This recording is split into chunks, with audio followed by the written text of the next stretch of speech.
ہمارے عام طور پہ جب اس طرح کی آفات آتی ہیں، یہ جو معاملہ ہے یہ کہ اللہ کی طرف سے ہے، ہمارا نکاسی کا سسٹم خراب ہے اس کی وجہ سے ہے، اس کے پیچھے حکمت کیا ہے؟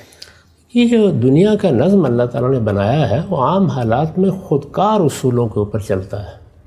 یہ صحیح ہے کہ اللہ تعالیٰ ناراض بھی ہوتے ہیں، لیکن انہوں نے بتا دیا ہے کہ وہ اپنی ناراضی کا اظہار اگر کبھی کرنا چاہتے ہیں، یا جس طریقے سے پرانی قوموں کی داستان قرآن سناتا ہے تو پہلے پیغمبر بھیج کر قوموں کو متنبع کرتے ہیں۔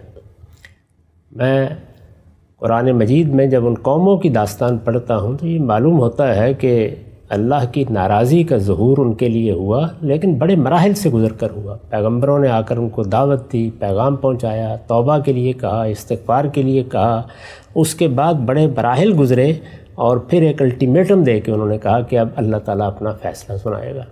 تو اللہ تعالیٰ کا عذاب یا اس کی ناراضی کا اظہار اس طرح ایک ضابطے کے تحت ہوتا ہے، اور اس کو خود قرآن نے بیان کیا ہے کہ یہ میرا ضابطہ ہے اور لن تجد لسنت اللہ تبدیلا، اور میں اسی ضابطے کے ساتھ ہی عذاب ثواب کا فیصلہ کرتا ہوں دنیا میں۔ اس کو ایک قانون کے طور پر بھی بیان کر دیا ہے کہ ما کننا معذبین حتی نبعث رسولا، جب تک ہم رسول بھیج کر کسی قوم پر حجت پوری نہیں کر لیتے ہم قوموں کو عذاب نہیں دیا کرتے۔ تاہم دنیا میں جو اللہ تعالیٰ نے ہمیں صلاحیتیں دی ہیں، قومی حیثیت سے، اجتماعی حیثیت سے یا انفرادی زندگی میں، ان کے بھی کچھ ضابطے اور قواعد ہیں اور ان کے بھی کچھ نتائج نکلتے ہیں۔ تو اگر میں نے، آپ نے اپنی ان ذمہ داریوں کو پورا نہیں کیا، انفرادی زندگی میں پورا نہیں کیا تو وہاں بھی کچھ نتائج نکلیں گے، اجتماعی زندگی میں پورا نہیں کیا تو وہاں بھی کچھ نتائج نکلیں گے۔ تو دنیا کو بہتر کرنے کے لیے اللہ تعالیٰ نے انسان کو ایک ہدف دے رکھا ہوا ہے، اور یہ ہدف اس کی عقل میں موجود ہے۔ وہ اپنی حفاظت چاہتا ہے، اپنے لیے بہتری چاہتا ہے، اپنے لیے اچھے حالات چاہتا ہے۔ قومی سطح پر بھی اگر اسی کو نصب العین بنا کر کام کیا جائے تو اللہ مدد کرتا ہے، اور جن قوموں نے یہ کیا ہے اللہ نے ان کی مدد کی بھی ہے۔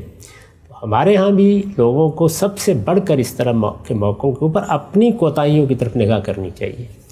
اب جب ہماری کوتاہیاں ہیں، ہم نے اپنی ذمہ داریاں پوری نہیں کیں، تو ظاہر ہے کہ اس کا بھی ایک لازمی نتیجہ یہ نکلتا ہے کہ اللہ تعالیٰ کے قانون کی ہم زد میں آ جاتے ہیں، اور قانون کی جب زد میں آتے ہیں تو اس موقع کے اوپر اگر اللہ تعالیٰ راضی ہے کہ ہم نے تو اپنی طرف سے بڑی کوشش کی ہے اور ہر کام کر لیا ہے، تو بڑا امکان ہوتا ہے اس بات کا کہ ہماری کوششوں کو وہ بارآور کرتے ہیں۔ لیکن اگر ایسا نہیں ہے تو اس کی نوعیت بالکل وہی ہوتی ہے کہ میں نے تمہیں بتا دیا، متنبع کر دیا، عقل دی، سمجھ دی، فہم دیا، سب کچھ دیا، اگر تم اس کو استعمال نہیں کر رہے ہو پھر تمہارا یہی انجام ہے۔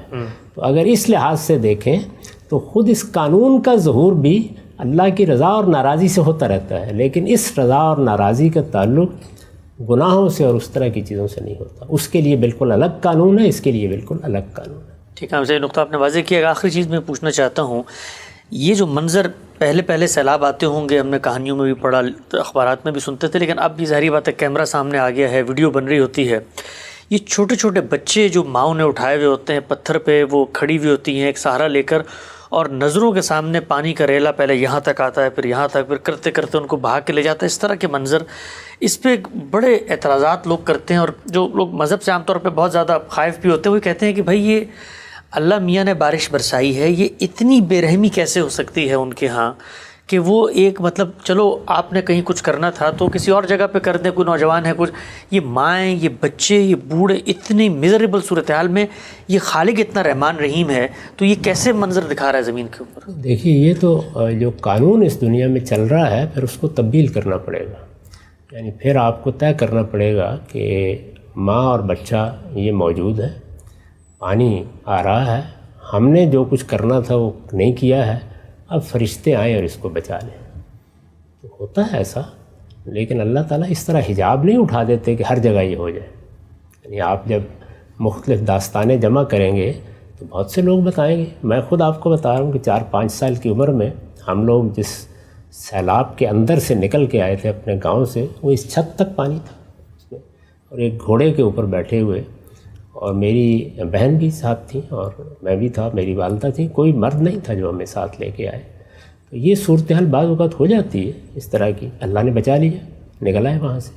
تو ابھی بھی آپ جب دیکھیں گے تو چونکہ انسان کی نگاہ ان چیزوں پر پڑتی ہے، دسیوں مقامات پر اللہ تعالیٰ حفاظت بھی کرتا ہے، لیکن ہر جگہ کرے، ایسا کوئی المیہ پیش ہی نہ آئے پھر تو حجاب اٹھ جائے گا، یہ معلوم ہو جائے گا کہ اس کائنات کا پروردگار سامنے موجود ہے، تو امتحان ختم ہو جائے گا۔ تو امتحان کے لیے ضروری ہے کہ ماں کے پیٹ میں بھی بچہ دنیا سے رخصت ہو، پیدا ہوتے ہوئے بھی رخصت ہو، جوانی میں بھی رخصت ہو۔ اس میں اگر 2 دن کا بھی قانون بنا دیا جائے کہ نہیں ہوگا تو امتحان اٹھ جائے گا۔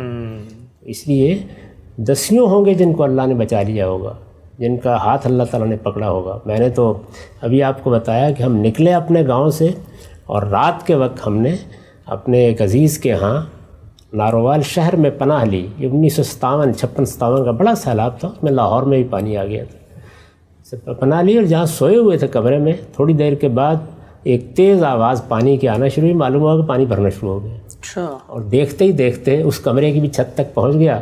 ہم لوگوں نے بڑی مشکل سے وہاں سے جا کے جان بچائی۔ تو بچے بھی تھے، اللہ نے ان میں سے بہت سے بچوں کو بھی بچا لیا، اللہ نے کرم فرمایا۔ تو بچانے کا عمل بھی ہو رہا ہے، جانے کا عمل بھی ہو رہا ہوتا ہے۔ اس کو علی الاطلاق کر دیا جائے کہ کہیں ایسا المیہ پیش نہیں آئے گا، میں نے عرض کیا کہ پھر تو امتحان ختم ہو جائے۔